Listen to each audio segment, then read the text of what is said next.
श्रीशैलेशया पात्रं धीभक्तादिगुणान्नवं यतीन्द्रपणं वन्दे ब्रह्मजामातरं मुनिं लक्ष्मीनाथसमारम्भां नाथयामुनमध्यमाम् अस्मदाचार्यपर्यन्तां वन्दे गुरुपरम्परां यो नित्यमच्युतपदां भुजयुग्मरुक्म व्यामोहतत्तज्राणि तृणाय मेने अस्मद्गुरोः भगवतो सदैकसिन्धो रामानुजस्य चरणौ शरणं प्रपद्ये मातापिता युवतस्तनया विभूतिः सर्वं यदेव नियमेन मदन्वयानाम् आद्यस्य नः कुलपतेर्वकुलाभिरामं श्रीमत्तदङ्घ्रिकुलं प्रणमामि मूर्ध्ना भूतं शरस्य महदाह्वयभट्टनाथ श्रीभक्तिसारकुलशेखरयोगिवाहान् भक्तान् रेणुपरकालयतीन्द्रमिश्रान् श्रीमत्परान् कुतमुनिं प्रणतोऽस्मि नित्यम् तत्त्वेन यश्चिदतिस्वरदस्वभावः भोगापवर्गददुपाय गतिरुदारः तं दर्शयन् निर्ममीतपुराणरत्नं तस्मै नमो मुनिवराय पराशराय अंशैषद्भिः समाकीर्णम् अङ्गैर्वेदमिवापरं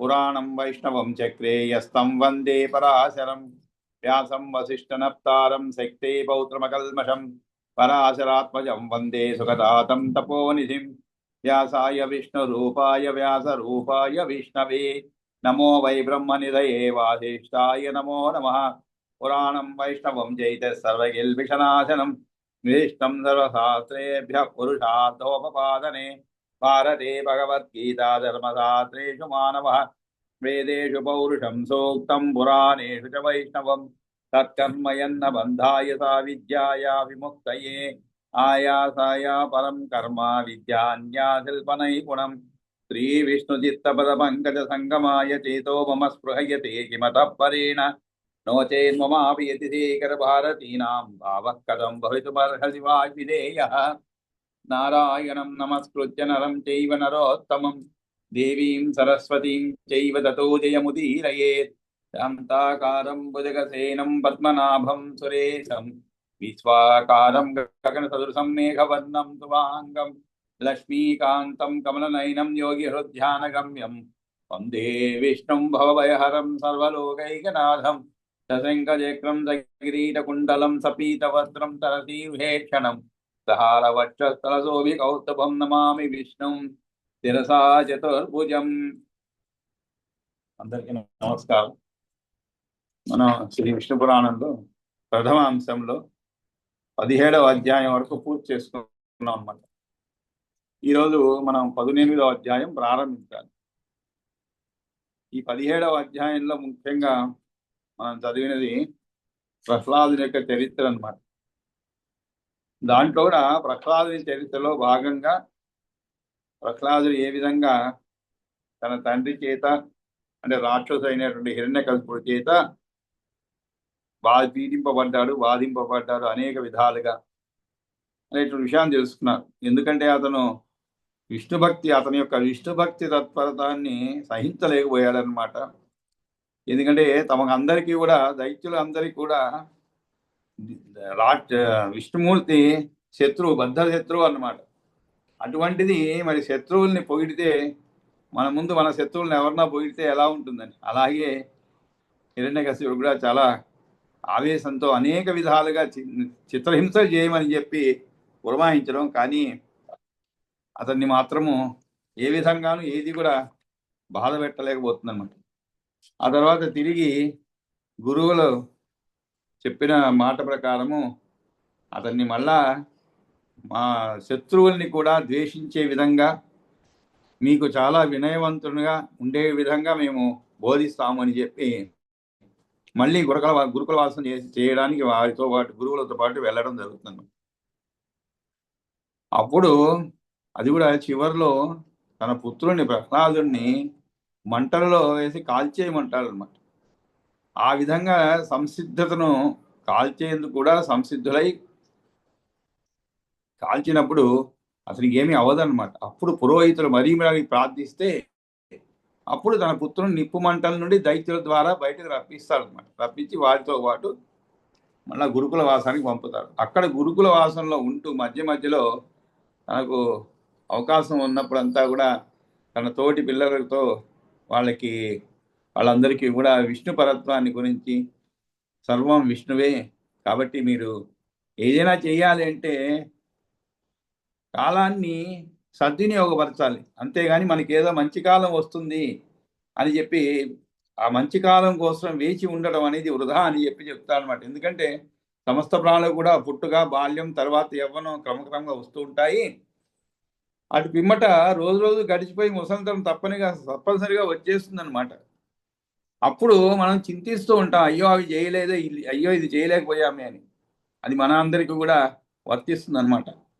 మనం కూడా ఎన్నో అనుకుంటాం జీవితంలో, యవ్వనంలో ఉన్నప్పుడు అలా ఉండాలి, ఇలా ఉండాలి, అది చేయాలి, ఇది చేయాలని. కానీ కొన్ని పరిస్థితి ప్రభావం వల్ల కానీ, లేదు మనకి అవకాశాలు రాకుండా మనం కొన్ని సాధించలేకపోతాం అనమాట. అవన్నీ కూడా ఒక 50-60 వచ్చిన తర్వాత ఇంక మనం ఏం సాధించేది ఉండదు. అంటే అవి సాధించలేము, వేరే ఏదైనా ఉంటుంది జీవితంలో. ప్రతిరోజు కూడా మనం నూతనంగా ఏదో ఒకటి ఆలోచనలు కానీ, లేదు నూతనంగా కార్యక్రమాలు కానీ చేపడుతూ ఉంటాము.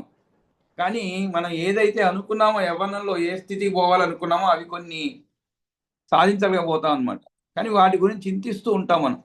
అటువంటి చింతించవలసిన పరిస్థితి ఏర్పడుతుందని చెప్పి వాళ్ళందరికీ కూడా, కాబట్టి ముందుగానే అన్నీ చెప్తానమాట. ఈ ఆకలి, దప్పిక ఇవన్నీ కూడా అన్నం దాహం తీర్చే నీరు కారణాలు అవుతాయి. ఆ తర్వాత చలికాలం ఉంటేనే అగ్నికి విలువ అన్నమాట అని చెప్పి చెప్పుకుంటూ వస్తానమాట. చెప్పి ఆ చివరికి మనుష్యులు ఎక్కువగా ప్రేమలు, వాటికి ఆ బంధాలకి ఎక్కువగా లొంగిపోకూడదు, మరి ఆ బంధాలను ఎక్కువగా పెంచుకోకూడదు అనే విషయాన్ని కూడా తెలుపుతూ అలా చెప్పుకుంటూ వాళ్ళకి తన యొక్క ఉపదేశాన్ని చెప్తూ ఉంటారన్నమాట. చెప్పి చివరికి ఒక మాట అంటారన్నమాట, ఈ శరీరం ఎటువంటిది అని చెప్పి ఆ తరువాత ఏది కూడా ఒక నిర్మలమైనటువంటి విష్ణు భక్తి అనేది దేని వల్ల కూడా బాధింపబడేది కాదు అని చెప్పి చివరిలో యా నా అగ్ని నావ సారీ యా నా అగ్ని నా నవ ఆర్కేన నా ఇందునా నైవ వాయునా పర్జన్య వరుణాభ్యాం వా న సిద్ధైర్న చ రాక్షసైః న యక్షైర్న చ దైత్యైః న ఇంద్ర న ఉరగై న చ కిన్నరైః న మనుష్యైర్ న పశుభిః దోషైరేవాత్మ సంభవైః జ్వర అక్షి రోగ అతిసార ప్లేహ గుల్మాదికై తథా ద్వేషైర్వా మత్సరాజ్యైర్వా రాగ లోభాదిభిః క్షయం నచ అన్యైర్నీయతే కైంచిత్ నిత్యా హి అత్యంత నిర్మల తాం ఆప్నోతి మలం త్యక్త్వా కేశవే హృది సంస్థితే. కాబట్టి ఆ కేశవుణ్ణి హృదయంలో ఉంచుకొని, అది కూడా అత్యంత నిర్మలమైనట్టుది, జీవుడు విమలుడైన కేశవునిపై హృదయాన్ని పదిలపరుచుకొని అటువంటి ఆనందాన్ని పొందుతాడు అని చెప్పి, అది కూడా ఎటువంటిది, ఇతరులచే బలవంతంగా పడేది అంతకన్నా కాదు. అది ఆనందం ఎటువంటిది, మనం పొందేటువంటి ఆనందం. ఇప్పుడు ఆ కేశవునిపై హృదయాన్ని పదిలపరుచుకొని మనం పొందేటువంటి ఆనందం ఎటువంటిది అంటే అని చెప్పి, అగ్ని వల్ల కానీ, సూర్యుని వల్ల కానీ, చంద్రుని వల్ల కానీ, వాయువు వల్ల కానీ, మేఘం వల్ల కానీ, వరుణుని వల్ల కానీ, సిద్ధుల వల్ల కానీ, రాక్షసుల వల్ల కానీ, యక్షుల వల్ల కానీ, దైత్యేంద్రుల వల్ల కానీ, పన్నగుల వల్ల కానీ, కిన్నరుల వల్ల కానీ, మనుషుల వల్ల కానీ, పశువుల వల్ల కానీ, ఆత్మ సంభవాలైనటువంటి మానసిక దోషాల వల్ల కానీ, జ్వరం, కంటి జబ్బు, అతిసారం, ప్లీహం అంటే హృదయంలో ఎడమ దిక్కున ఉండేటువంటి అవయవ రోగం అన్నమాట. గుల్మం ఉన్నగు శారీరక దోషాల వల్ల కానీ, ద్వేషం, ఈర్ష్య, మాత్సర్యం ఉన్నగు వాటి వల్ల కానీ, రాగం, లోభం ఉన్నగు వాటి వల్ల కానీ క్షీణించేది కాదు. అటువంటిదన్నమాట ఆనందం. దేవి కూడా ఆ ఆనందాన్ని దూరం చేయలేవు అనమాట. అంతేకాదు, ఇతరులచే బలవంతంగా తీసుకొనబడేది అంతకన్నా కాదు, నిత్యమైనది, అది అత్యంత నిర్మలమైనట్టుది. జీవుడు విమలుడైన కేశవునిపై హృదయాన్ని పదిలపరుచుకొని అటువంటి ఆనందాన్ని పొందుతాడని చెప్పి, అంటే కేశవుని హృదయంలో భావన చేస్తే మాలిన్యం విడిచి ఆనందం పొందుతానని చెప్పి చెప్పడం. అసార సంసార వివర్తనేషు మా యాత తోషం ప్రసవం ప్రవీమి సర్వత్ర దైత్య సమతాముపేత సమత్వం ఆరాధన అచ్యుతస్య. సమస్తాన్ని కూడా సమదృష్టితో భావించండి. ఆ సమభావనే అచ్యుత ఆరాధనము. ఈ సంసారం ఎటువంటిది, సారం లేనిది. దీని గురించి ఎందుకు మనం ఇంత వెంపర్లాడుతూ అంటారనమాట. అటువంటిది సంసారము. దీనిని జనమన రూప మనుష్య పశు రాక్షసాది జన్మలు పొంది సంతోషం పొందవద్దు అని వాళ్ళకి అందరికీ కూడా బోధిస్తాడనమాట. చివరిగా తస్మిన్ ప్రసన్నే ఇంకా చెప్తాడనమాట, ఆ మహావిష్ణువు ప్రసన్నుడైతే ఇంకా మనకి అలభ్యమైనటువంటిది ఏమున్నది? అన్నీ లభ్యమే. అలభ్యమైనది ఏమున్నది అంటే ఏమిటి?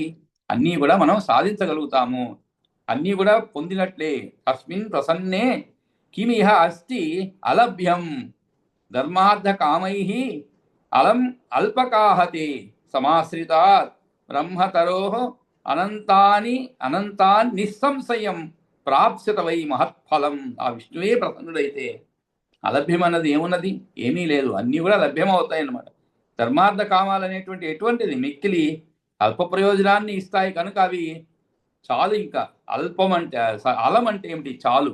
అలం అల్పకాహతే. అల్పకాహ అంటే ఏమిటి? అల్పుడు అంటుంటాం మనం, అంటే చిన్నవాడని, పనికిరాని వాడని అర్థం.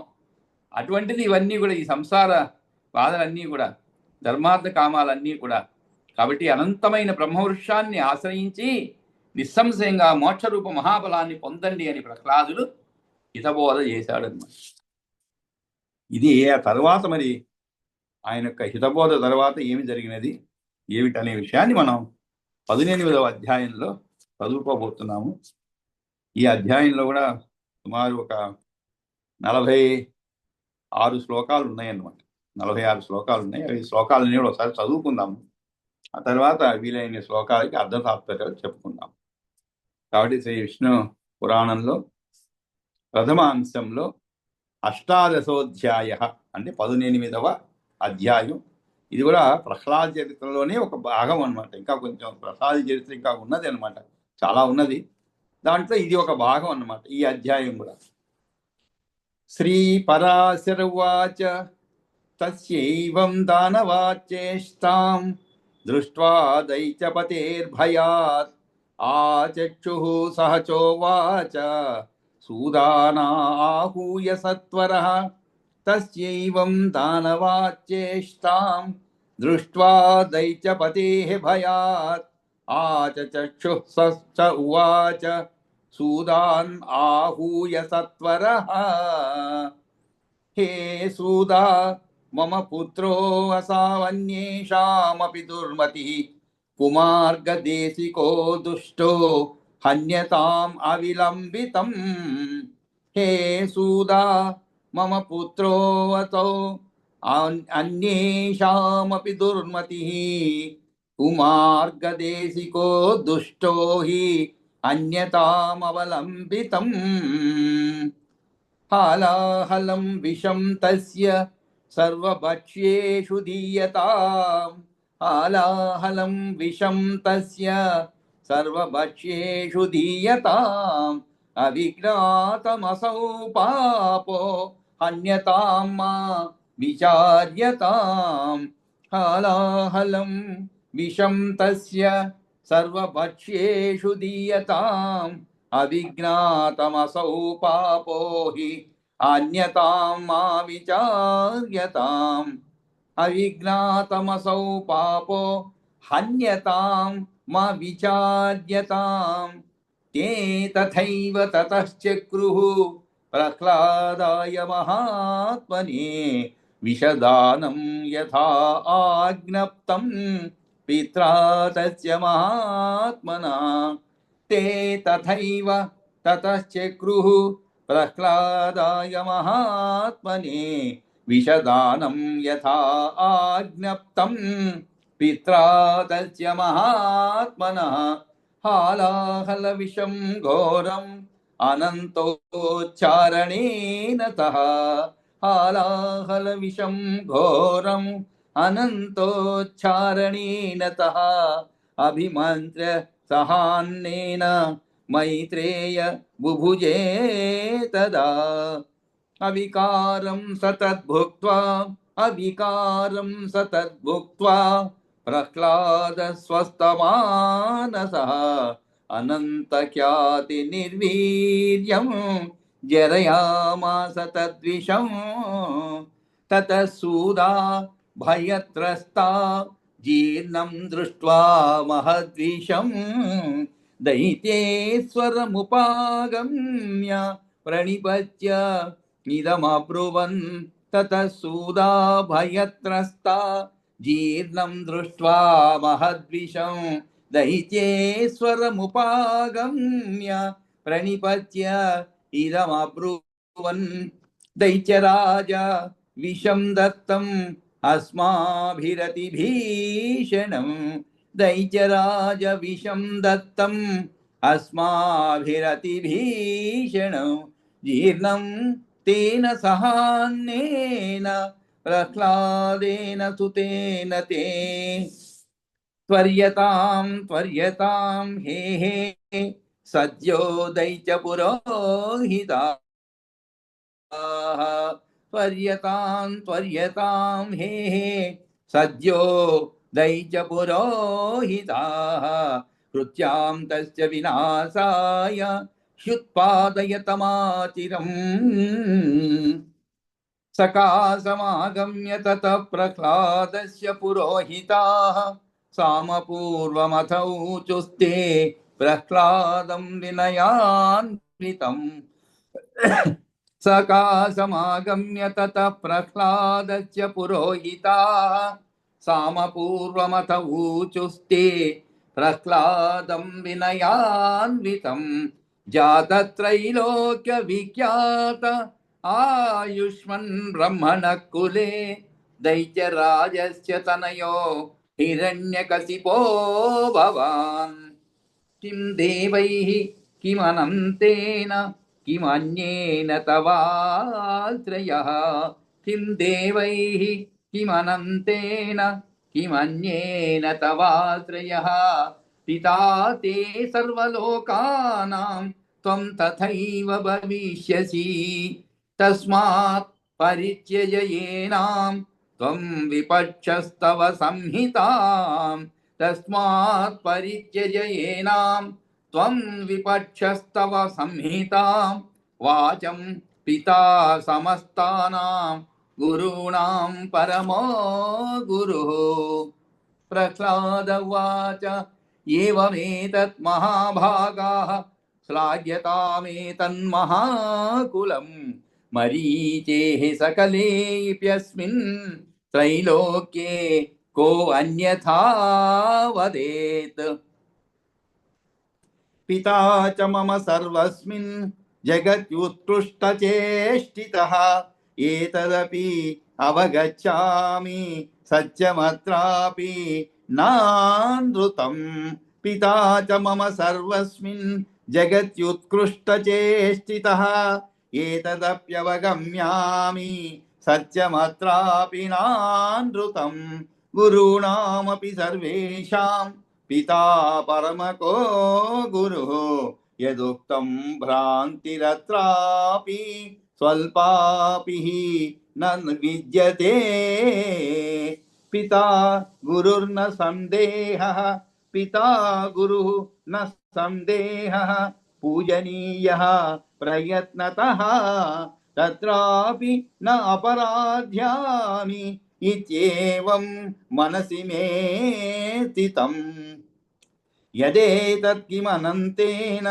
इत्युक्तं युष्माभिरीदृशं यदेतत् किमनन्तेन इत्युक्तं युष्माभिरीदृशं को ब्रवीति यथा युक्तं किन्तु नैतत् वचो अर्थवत् इत्युक्त्वा सो अभवत् मौनी तेषां गौरयन्त्रितः प्रहस्य च पुनः प्राह किमनन्तेन साधिति साधु भो किमनन्तेन साधु भो गुरवो मम श्रूयतां यदनन्तेन यदि केदं न यास्यथा धर्मार्थकाममोक्षाभ्याः मोक्षाख्याः पुरुषार्था उदाहृताः चतुष्टयमिदं यस्मात् तस्मात् किमिदं वचः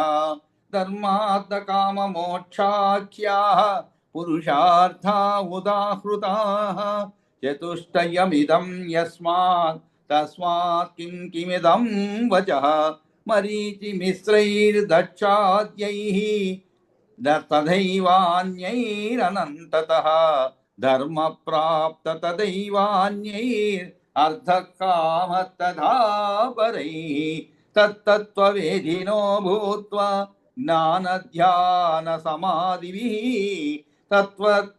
తత్వవేదినో భూత్వా జ్ఞానధ్యాన సమాధిభిః అవాపుర్ముక్తిమపరే పురుషాద్వస్తవందనాః అవాపుః ముక్తిమపరే పురుషాద్వస్తవందనాః సంపదైశ్వర్య మహాత్మజ్ఞాన సంతతి కర్మణాం విముక్తే చైకతా లభ్యం మూలమారాధనం హరే యతో ధర్మార్థ కామాఖ్యం ముక్తిశ్చాపి ఫలం ద్విజాః తేనాపి కిమచ్చేవం అనంతేన కిముచ్యతే కిం చాత్ర బహునోక్తేన భవంతో గురవో మమ వదంతు సాధు వా అసాధు వివేకో అస్మాకమల్పకః కిం చాత్ర బహునోక్తేన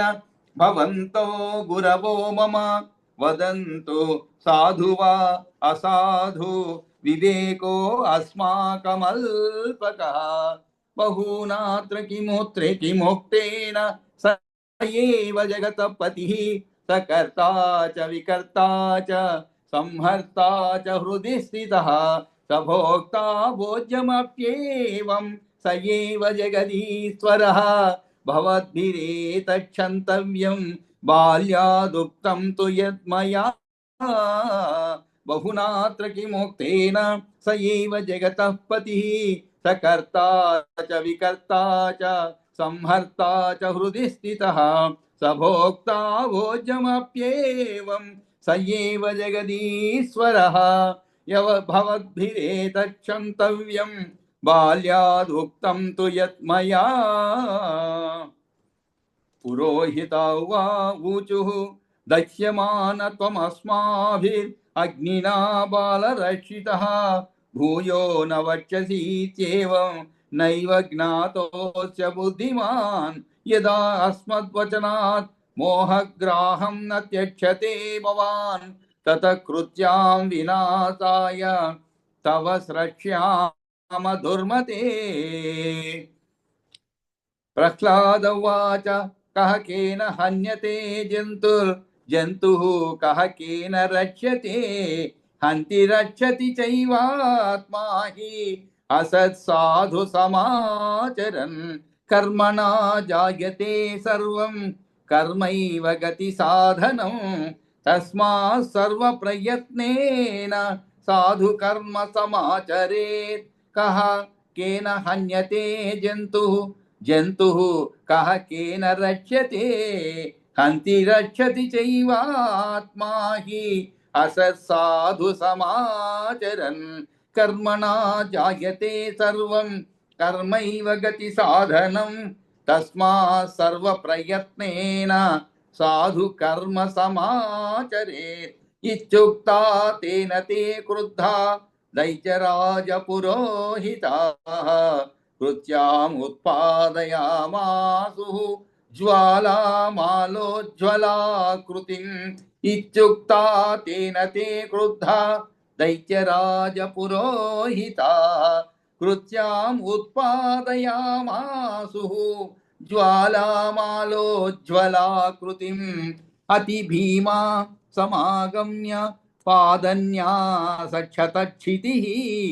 అతి భీమా సమాగమ్య పాదన్యాసక్షతక్షితిః. శూలేన సాసు సంక్రుద్ధా తం జఘానాసు వక్షసి. తత్తస్య హృదయం ప్రాప్య శూలం బాలస్య దీప్తిమత్ జగామ ఖండితం భూమౌ తత్రాపి సతదాగతం. యత్రానపాయీ భగవాన్ హృద్యాస్తే హరిరీశ్వరః భంగో భవతి వజ్రస్య తత్ర శూలస్య కా కథా. యత్రానపాయీ భగవాన్ హృద్యాస్తే హరిరీశ్వరః భంగో భవతి వజ్రస్య తత్ర శూలస్య కా కథా.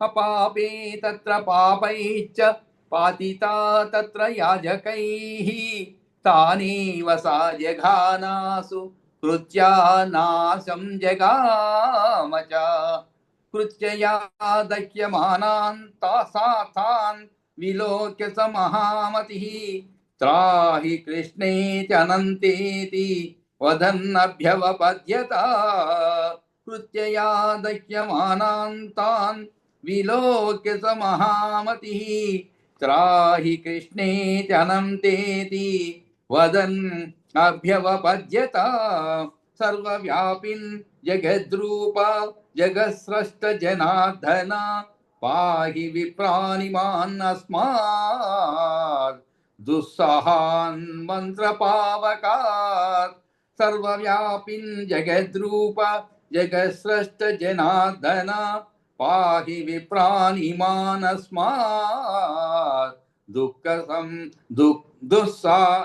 దుస్సహాన్ మంత్రపావకాత్ యథా సర్వేషు భూతేషు సర్వవ్యాపీ జగద్గురుః విష్ణురేవ తథా సర్వే జీవంత్యేతే పురోహితాః యథా సర్వగతం విష్ణుం మన్యమానో అనపాయినం చింతయామ్యపరివక్షేపి జీవంత్వేతే పురోహితాః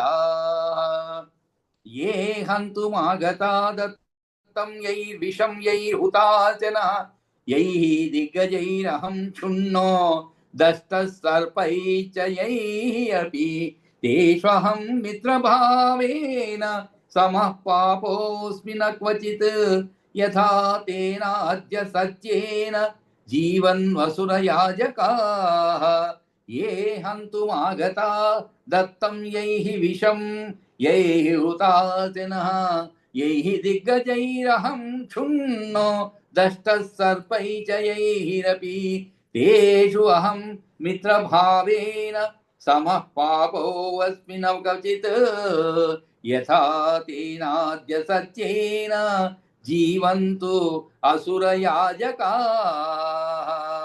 ఇత్యుక్తా తేన తే సర్వే సంసృష్టాశ్చ నిరామయాః సముత్తస్తుర్ద్విజా భూయః తం చ ఊచు ప్రస్త్రయాన్వితం ఇత్యుక్తా తేన తే సర్వే సంస్పృష్టాశ్చ నిరామయాః సముత్తస్తుర్ద్విజా భూయః తం చ ఊచు ప్రస్త్రయాన్వితం దీర్ఘాయురప్రతిహత బలవీర్య సమన్వితః పుత్రపౌత్ర ధనైశ్వర్యయుక్తో వత్స భవోత్తమా దీర్ఘాయురప్రతిహత బలవీర్య సమన్వితః పుత్రపౌత్ర ధనైశ్వర్యయుక్తో వత్స భవో ఉత్తమా ఇత్యుక్త్వా తం తతో గత్వా యథావృత్తం పురోహితాః దైత్యరాజాయ సకలమాచక్షుః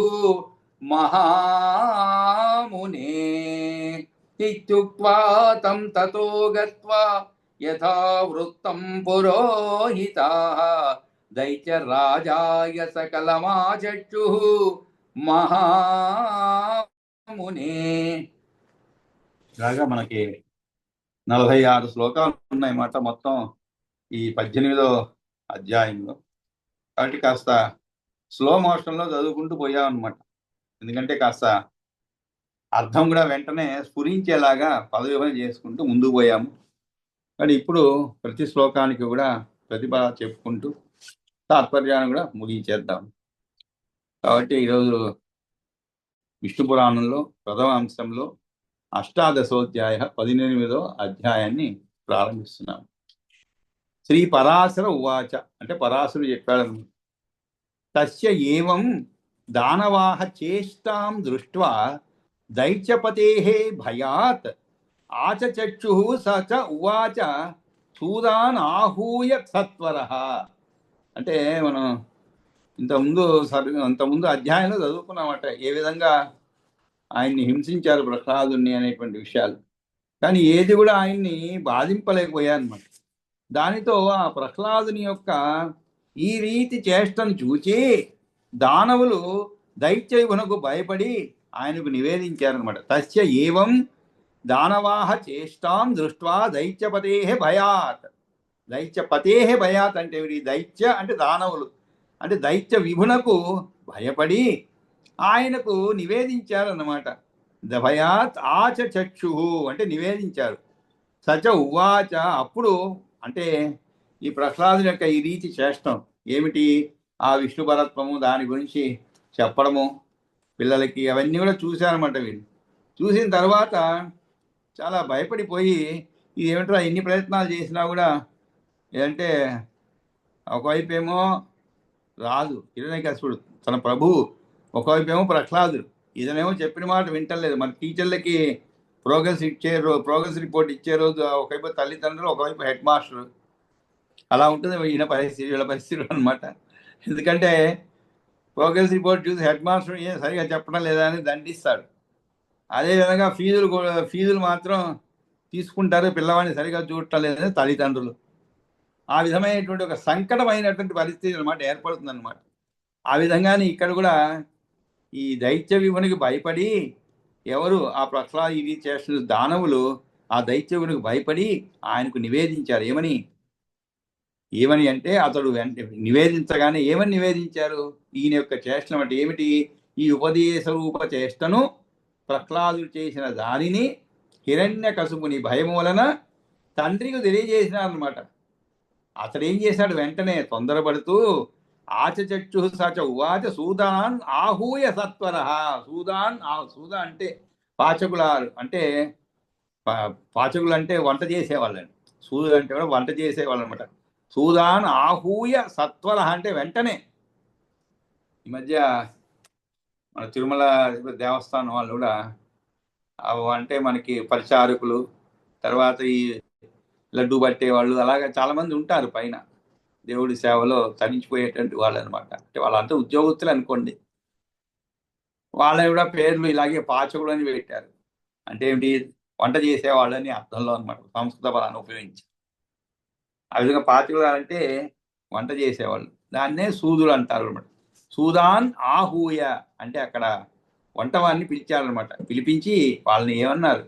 ఇలా చెప్పాను, అదే ఓ పాచకులారా, వంటలు చేయవారా, నా కుమారుడు ఎటువంటి వాడు? చాలా సూదా మమ పుత్రో అసౌ అన్యేషామపి దుర్మతి. అన్యేషామపి దుర్మతి అంటే నాకే కాదు, మిక్కిలి దుష్టబుద్ధి అయిపోయాడు వీడు, నా కొడుకు మిక్కిలి దుష్టబుద్ధి అయిపోయాడు. వీడు ఇతరులకు కూడా దుర్మతి అయి కుమార్గం ఉపదేశిస్తున్నాడు. కుమార్గదేశికో, కుమార్గదేశికో. కు అంటే చెడు అనేది, కుమతి. సుమతి అంటే మంచి బుద్ధి అని, కుమతి అంటే ఏమిటి? చెడ్డ బుద్ధి అని, దుర్మార్గుడు అని అర్థం. కు అంటే చెడు అని. ఇక్కడ కుమార్గ దేశికో, కుమార్గ దేశికుడు అంటే ఏమిటి? దేశిక అంటే చూపెట్టేవాడు. ఏం చూపెట్టేవాడు? ఇక్కడ కుమార్గ దేశకుడు అయ్యాడు, సన్మార్గ దేశకుడు కాదు. అంటే చెడును ఉపదేశిస్తున్నాడు. దుష్టో హి అన్యతాం దుష్టో హన్యతాం విలంబితం. విలంబితం అంటే ఏమిటి? ఆలస్యం అని అర్థం అండి. రైలు కూడా చెప్తూ ఉంటారు విలంబంగా నడుస్తుందని, అంటే ఆలస్యంగా నడుస్తుందని. కానీ అవిలంబితం అంటే ఏమిటి? వెంటనే ఆలస్యం చేయొద్దు. ఆలస్యం చేయకుండా ఈ పాపిని చంపివేయండి. హన్యతాం, దుష్టో హన్యతాం అంటే చంపండి ఈ దుష్టుని. ఎందుకని? కుమార్గ దేశికో దుష్టో హన్యతాం అవలంబితం. ఆలస్యంలో చేయకూడదు అంటున్నారు. మళ్ళీ ఆలస్యం చేస్తే తన బుద్ధి మారుతుందేమో అని భయమేమో. కాబట్టి వంటలు చేయవాలా, నా కుమారుడు దుర్మతి, మంచి బుద్ధిని కలిగినట్టు వాడు కాడు. అతడు తప్పుడు త్రోవను చూపేవాడు, తెలిపేవాడు. తాను చెడడమే కాకుండా ఇతరులను కూడా చేస్తున్నాడు అనమాట. ఇటువంటి ఇతని ఆలస్యం చేయకుండా చంపండి. హే సూదా మమ పుత్రో అసౌ అన్యేషామపి దుర్మతి కుమార్గదేశికో దుష్టో హన్యతాం అవలంబితం అని చెప్పగానే మరి ఎలా చంపాలి ఏమిటి అని కూడా చెప్తున్నాడు. అలాహలం విషం తస్య సర్వభక్ష్యేషు దీయతాం అవిజ్ఞాతమసౌ పాపో హన్యతాం మా విచార్యతాం అన్నాడు. మీకు ఆలోచించకండి ఇంకా, అయ్యో ఎట్లా చంపడం, ఇంత చిన్న పిల్లవాడు కదా ఏమిటి అని ఈ కరుణ ఇవన్నీ జాలి ఇవన్నీ వదిలిపెట్టేయండి. వదిలిపెట్టి ఆయన్ని ఎలా చంపాలని చెప్తున్నాడు. అలాహలం విషం మా అవిచార్యతాం అంటే విషాన్ని ఇచ్చి దుష్టుడైన నా కుమారుడు, ఎందుకంటే ఇంతకుముందు శస్త్రములు, సర్పములు, గజములు మొదలు వాడిని చూసి ప్రహ్లాదు ఏవో మంత్రాలు జపించి వాటికి ప్రతీకారం చేశారన్నమాట. కాబట్టి వాడికి తెలియకుండా ఉండేట్లు అది కూడా విషదానం యదా ఆజ్ఞప్తం పిత్రాదృష్టి మహాత్మన అన్యతాం మా విచార్యతాం అవిజ్ఞాతం అసౌ పాపో. అది కూడా ఎలాగ అలాహల విషం వాడు తినే అన్ని ఆహార పదార్థాల్లోనూ అలాహలం విషం తస్య సర్వభక్ష్యేషు. భక్ష్యం అంటే తినేటువంటి, కాబట్టి తినేటువంటి సర్వభక్ష్యేషు ఒకదానిలో కాదు అన్నిట్లో. అంటే ఒకవేళ ఒక దాంట్లో పెట్టి ఇంకోటి మాకు సినిమాల్లో చూపెడుతుంటారు 2 గ్లాసులు ఒక గ్లాసులో విషం కలుపుతాడు అనమాట. కలిపి ఆ 2 గ్లాసులు పట్టుకొస్తాడు. దురదృష్టవశాత్తు ఏది విషం కలిపినటువంటి ఆ పానీయాన్ని ఇచ్చేందుకు ఎదురువాడికి వాడు తిరస్కరిస్తాడో ఏదో జరుగుతుంది. అంటే కొంచెం క్లైమాక్స్ అనమాట. క్లైమాక్స్, సస్పెన్స్ అన్ని థ్రిల్లర్ అనమాట. ఇస్తే వాడేం చేస్తాడు, దాని దగ్గర ఒకవేళ తీసుకుంటే కూడా దాని నోటి దగ్గర తీసుకోబోతుంటాడు. చాలా మనల్నంతా కుర్చీ చివరికి వచ్చేస్తాం అప్పటికి, అయ్యో తాగేస్తాడు, అయ్యో పోతాడేమో అని. కానీ తాగడు. అప్పుడే ఏ పిల్లో నక్కో కుక్కో వచ్చి దాన్ని అడ్డగిస్తుంది. ఆ పాలు ఏదో అంత కింద పడి అని సస్పెండ్ చేస్తుంది. అందుకని ఏం చేస్తున్నాడు ఈయన, ఆయనకి ప్రతి అన్నంలో ప్రతి భక్ష్యంలో కూడా సర్వభక్ష్యేషు అన్నారు, అన్ని ఆహార పదార్థాల్లోనూ కూడా. కాబట్టి ఇది అదేని కాదు, ఇంకా అవకాశం ఇవ్వడం అనమాట ఆయన. ఆ విధంగా ఆహార పదార్థాల్లోనూ వాడికి తెలియకుండా కలిపి తినిపించండి. ఆ పాపిని చంపి తీరాలి. అవిజ్ఞాతం అసౌ పాపో, ఇంకా ఆలోచించకండి అని హిరణ్యకశిపుడు ఆజ్ఞాపించడం. మా విచార్యతాం. అప్పుడు వాళ్ళు ఏం చేశారు, రాజాజ్ఞను అనుసరించి తే అంటే ఏమిటి, వాడికి తెలియకుండా ఉండేట్లు అతడు ఏం చేయాలి, అతడు ఆరగించేటువంటి అన్ని రకాల భక్ష్యములు, అప్పత్తులు, కండ లద్దుకములు మొదలైన వాని యందు విషాన్ని కలిపి చంపండి అని అర్థం. సే తథైవ తతఃచక్రుః ప్రహ్లాదాయ మహాత్మనే విషదానం యథా ఆజ్ఞప్తం పిత్రా తస్య మహాత్మనః. యథా ఆజ్ఞప్తం అంటే ఏమిటి, ఆజ్ఞాపించిన విధంగా ఆ రాజాజ్ఞను అనుసరించి తే తథైవ తతః చక్రుః. చక్రు అంటే చేశారు. ఎవరికి, ప్రహ్లాదుని చేశారు. మహాత్మునైనటువంటి ఆ ప్రహ్లాదునికి, ఆ మహానుభావుడైనటువంటి ఆ ప్రహ్లాదునికి సర్వభూత సమబుద్ధి కలిగి మహాత్ముడు అనిపించి, అది కూడా విషదానం యథా ఆజ్ఞప్తం పిత్రా తస్య మహాత్మన. మహాత్ముడు అనిపించుకున్న ప్రహ్లాదునికి ఆయన చెప్పే రాజాజ్ఞ అనుసరించి అలాగే చేశారనమాట. దుష్టుడైన ఆ కుమారుడు తినే అన్ని భక్ష్యాలు కలపమని చెప్పంగానే వాళ్ళు కూడా అలాగే. మరి వాళ్ళు ఏం చేస్తారంటే రాజు ఆజ్ఞ, మరి ఒకవేళ అలా చేయకపోతే వీళ్ళ శిరశ్ఛేదం జరుగుతుంది. కాబట్టి వంట వాళ్ళు కూడా రాజు ఆజ్ఞ ప్రకారము మహాత్ముని ప్రహ్లాదు విష పదార్థాలను కలిపిన భోగ్య వస్తువులను అందించారనమాట. ఆలాహల విషం ఘోరం అనంతోచ్చారణేన సహా అభిమంత్రి సహా అన్నేన మైత్రేయ భుజే తదా. ఏం చేశాడు ఆయన, సరే వెంటనే భుజించి ఏమైనా విషానికి గురయ్యాడంటే కాదు. ఆలాహల విషం ఘోరం అనంత ఉచ్చారణైన సహా. అనంతోచ్చారణం అంటే ఏమిటి, ఆ విధంగా అనంతుని యొక్క పేరుతో భక్ష్యము భోజ్యములైన పదార్థములన్నింటినీ కూడా అభిమంత్రించి విష్ణువుకు నివేదించి అభిమంత్ర్య సహ అన్నేన మైత్రేయ బుభుజే తదా. అభిమంత్రించి విష్ణువుకు నివేదించి ఆయన ఆరగించగా మిగిలిన ఉచ్చిష్టమును ప్రసాద రూపముగా నిత్యము ప్రహ్లాదు తింటుండేవాడు అనమాట.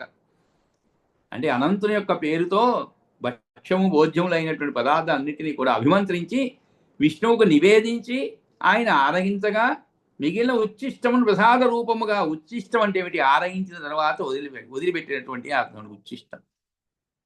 అటువంటి ప్రసాద రూపముగా నిత్యం ప్రహ్లాదు తింటుండేవాడు. కాబట్టి అతడు యథాప్రకారమే ఈ విషముతో కలిపి ఉన్నటువంటి పదార్థములను కూడా, ఎంతటి తీవ్రం ఉగ్రమైన పదార్థాన్ని కూడా భగవన్ నివేదన గావించి ఆరగించాడనమాట. అలాహల విషం ఘోరం అనంతోచ్చారణేన సహా అభిమంత్ర సహా అన్నేన మైత్రేయ భుజే తదా. కాబట్టి అనంతుని యొక్క నామాన్ని ఉచ్చరించి ఆలాహల విషయాన్ని అభిమంత్రించి అన్నంతో సహా ఆరగించాడు. అంటే దాంట్లో ఉండేటువంటి దోషములంతా కూడా ఆ విష్ణువే తొలగించాడు అనమాట. అంటే మనం కూడా మన ఇళ్లలో కూడా ఇంకా కూడా చాలామంది ఇళ్లలో అంటే బాగా ఏమంటారు ఆచార వ్యవహారాలు పాటించే వాళ్ళు ప్రతిరోజు కూడా తాము తినబోయేటువంటి పదార్థాలు దేవుడికి ఇదే కొంత ప్రవచన